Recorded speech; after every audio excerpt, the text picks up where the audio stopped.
पुढच्या गळ्याची उंची आहे आपली 7, इथे मी 7 इंच लाईन आखून घ्यायची आहे, चौकोन करून घेतला मी आणि इथे मी अशा पद्धतीने आकार देणार आहे. हा आपला पुढचा गळ्याचा आकार येणार आहे. तर टक साठी मी तुम्हाला ट्रिक पण सांगितलेली आहे. प्रत्येक साईज नुसार काही ज्या गोष्टी आहेत त्या चेंजेस होत असतात.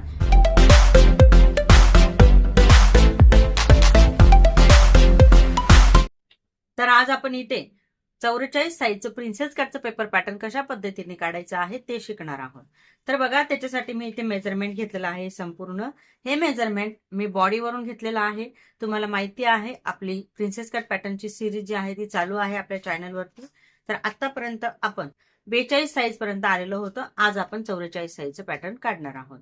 तर इथे मी तुम्हाला फक्त फ्रंट साईड जो आहे तो काढून दाखवणार आहे. बॅक साईड आपण नेहमीप्रमाणे रेग्युलर जसं घेतलं आहोत तसं शिकणार आहोत. ठीक आहे. तर इथे मी सुरुवात करणार आहे सगळ्यात अगोदर. त्या अगोदर मैत्रिणींनो, जर तुम्ही चॅनलवरती नवीन आलेले असाल तर चॅनलला सबस्क्राईब करून घ्यायचं आहे, बाजूचे बेल आयकॉन प्रेस करून घ्यायचं आहे, जेणेकरून अशाच प्रकारचे नवनवीन टॉपिकचे जे व्हिडिओ येणार आहेत त्याचं नोटिफिकेशन तुमच्यापर्यंत मिळून जाईल. तर चला सुरुवात करूयात. इथे मी अगोदर शोल्डरचं जे मेजरमेंट आहे 15 इंच त्याचे मी हाफ करणार आहे. हाफ येणार आहेत आपले 7.5. 15चे हाफ करायचे आहेत. हाफ येणार आहे 7.5. त्याच्यामधून मी मायनस करणार आहे 1.5 इंच. 1.5 इंच मायनस केल्यानंतर इथे उत्तर येतंय आपलं 6 इंच. म्हणजे आपला जो शोल्डर आहे तो येणार आहे 6 इंच. ठीक आहे. त्याच्यानंतर छाती आपली 44 आहे. 44 भागिले 6 करायचे आहे मुंड्याचं सूत्र काढण्यासाठी. 44 भागिले 6 केले, उत्तर येत आहे आपलं 7.3. बरोबर. तर आता इथे मुंडा घेणार आहे मी 7.3, म्हणजे 7.25चा साधारणपणे आपण पकडून घेऊ. तर चला सुरुवात करूयात इथे पॅटर्न काढायला.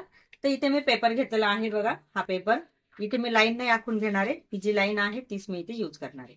सगळ्यात अगोदर उंची घेऊयात. उंची आहे आपली 15. 15 अधिक 1 घ्यायची आहे 16. इथे मी घेत आहे 16 इंच.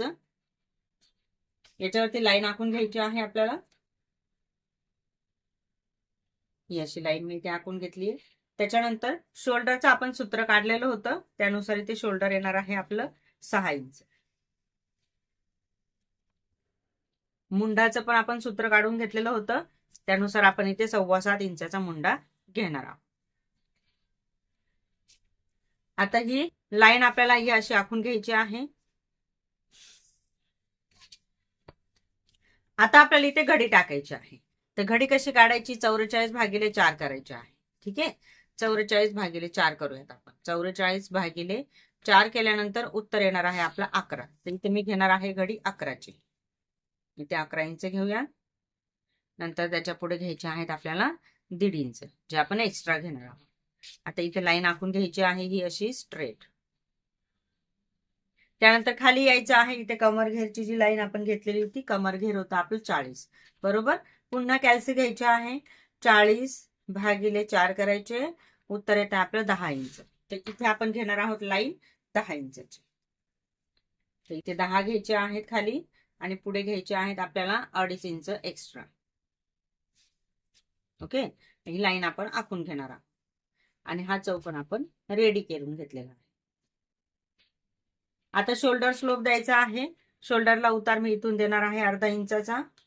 त्यानंतर मुंड्याला आतून उतार देणार आहे 0.5 इंचाचा. त्यानंतर मुंड्याला आकार देण्यासाठी मी घेणार आहे इथून 1 इंच. हे असं इथून 1 इंच घेतले. त्यानंतर पुढे घ्यायचे आहेत 1.5 इंच. आतला आकार आतल्या रेषेला द्यायचा आहे आणि बाहेरचा आकार बाहेरच्या रेषेला द्यायचा आहे. हा अशा पद्धतीने. ठीक आहे. त्यानंतर गळ्याची रुंदी घेणार आहोत आपण 2.5 इंच. पुढच्या गळ्याची उंची आहे आपली 7. इथे मी 7 इंच घेणार आहे. ठीक आहे. आता आणि खाली आपण गळ्याची जी रुंदी आहे ती घेणार आहोत 2.5. हे झालं. ओके. लाईन आखून घ्यायची आहे.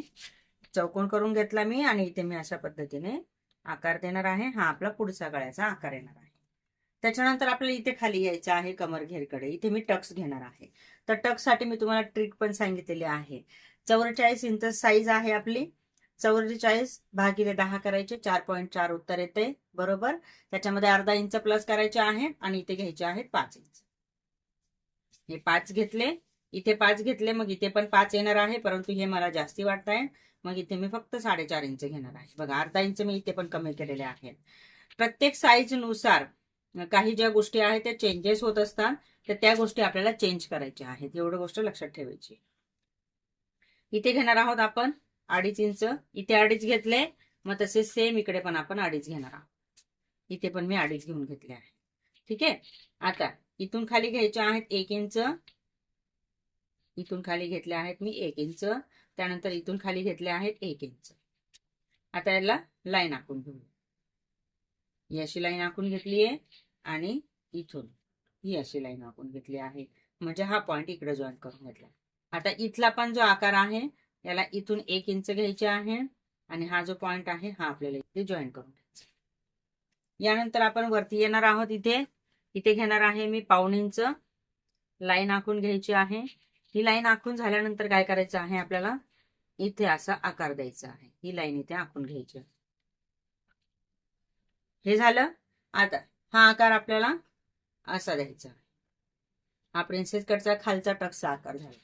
त्याच्यानंतर पेपर उभा करायचा आहे आणि हा आकार आपल्याला असा घ्यायचा आहे. हे झालं आपलं 44 इंच साईजचं प्रिन्सेस कटचं पॅटर्न.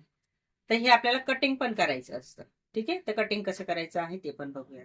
इथे आपल्या काही गोष्टी चेंजेस झालेल्या आहेत, काही गोष्टी मी चेंज केलेल्या आहेत. इथे आपण रेग्युलर पद्धतीने माप घेत होतो, तेच माप आपण इथे घेत होतो, तर इथे मी कमी केलेलं आहे. ठीक आहे. आता हे आपल्याला कटिंग करून घ्यायचं आहे.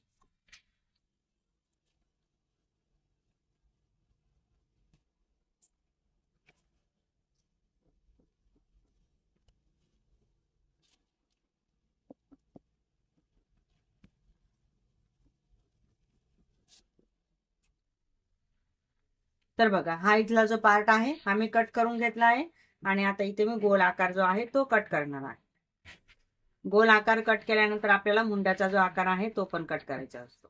हा बघा, हा जो मुंड्याचा आकार आहे, कारण की हा आपला आतला आकार आपल्याला इथे घ्यायचा आहे. आपण इथे फक्त फ्रंट पार्ट घेतलेला आहे, परंतु मी तुम्हाला दाखवताना मागचा आणि पुढचा दोन्ही पण मुंडा दाखवलेला होता.